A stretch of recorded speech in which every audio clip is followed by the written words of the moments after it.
¿Por qué quemas la cabaña con ella adentro? La voz del anciano no temblaba. El hombre del traje oscuro no se volvió a mirarlo. Porque los testigos cuestan más que las balas, viejo.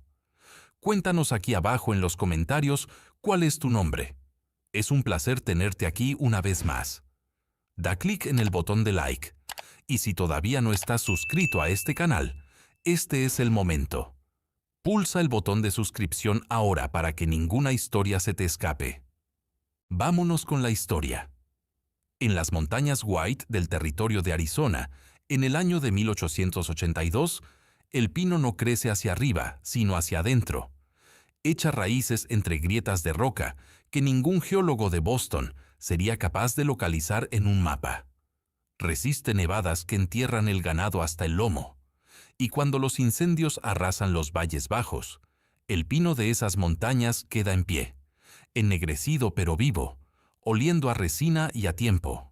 Los apaches mezcalero que habitaron ese territorio durante generaciones decían que el pino era su pariente más anciano, que había visto pasar a los primeros hombres y seguiría viendo pasar a los últimos.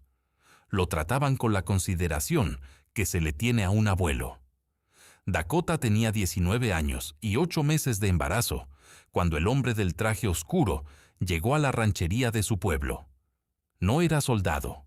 Eso fue lo primero que notó el jefe Naiches cuando la caravana apareció entre los pinos al amanecer del miércoles. 3 hombres a caballo, 2 en carromato, todos de civil, sin uniforme de la 7ª Caballería ni bandera de tregua.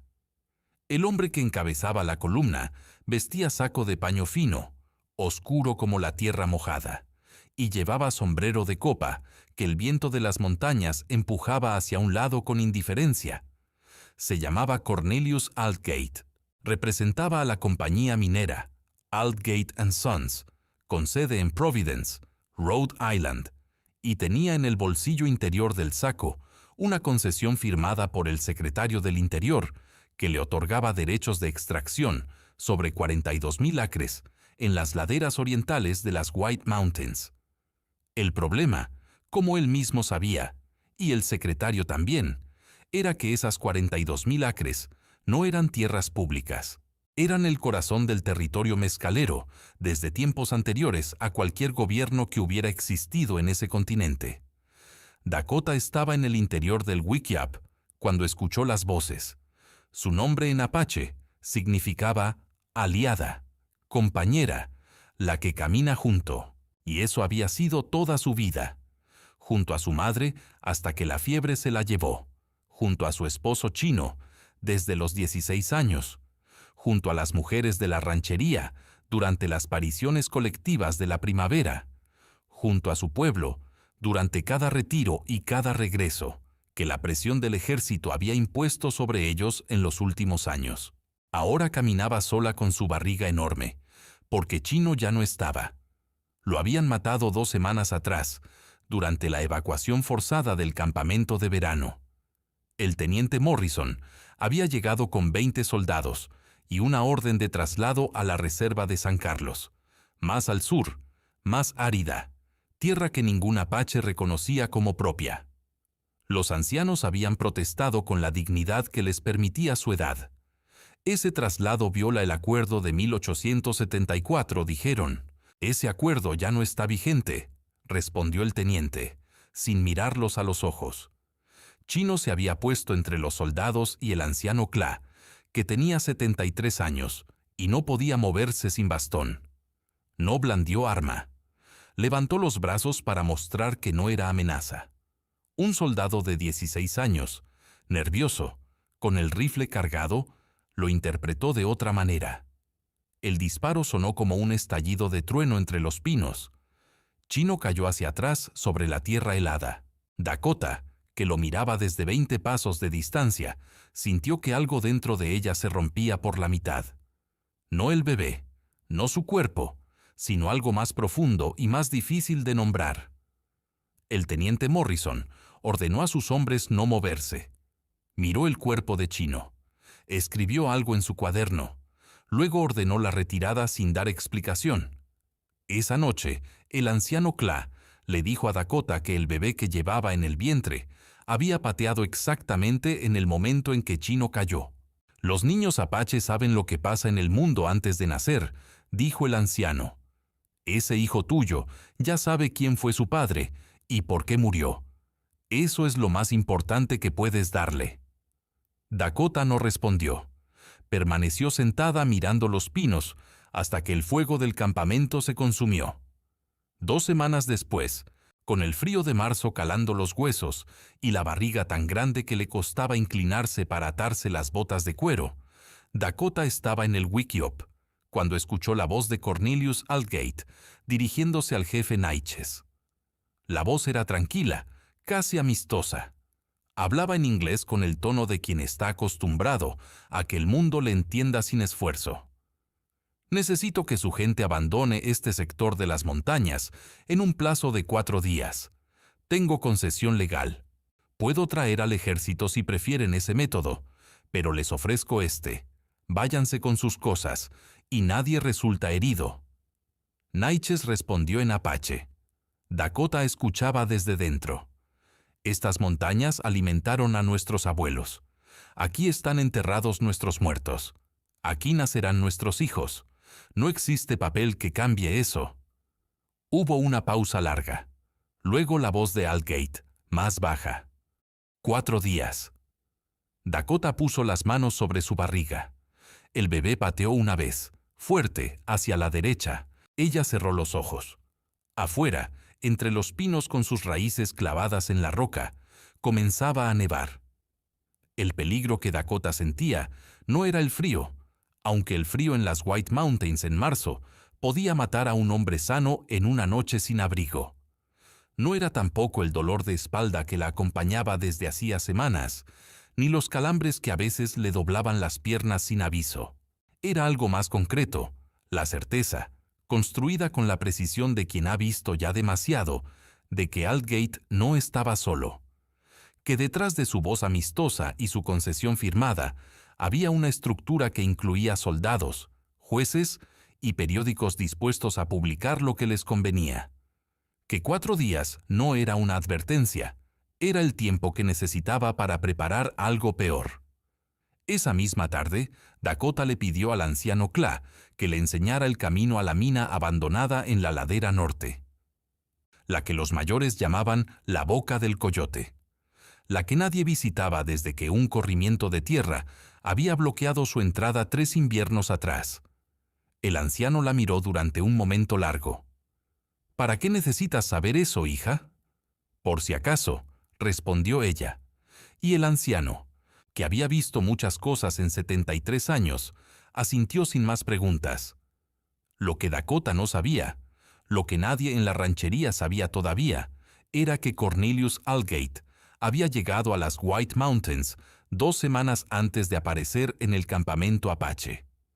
Había llegado solo, en mula, con un topógrafo contratado en Albuquerque llamado Reyes, y habían pasado esos 14 días midiendo, marcando y sobre todo buscando, porque la concesión que Aldgate había comprado en Providence por $12,000 no valía nada si la plata que sus fuentes le habían prometido no existía.